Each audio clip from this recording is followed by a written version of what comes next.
தன்னை மறந்து மண்ணில் விழுந்து இளமை மலரின் மீது கண்ணை இழந்த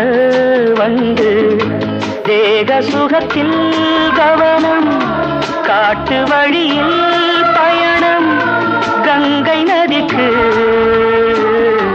மண்ணில் அணையா இளமையெனும் பூங்காற்று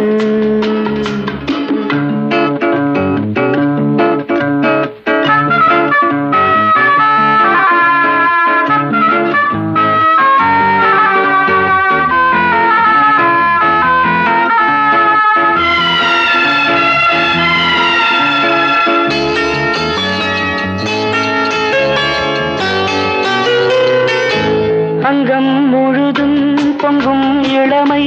இதம் பதமாய் தோன்ற அள்ளி அணைத்த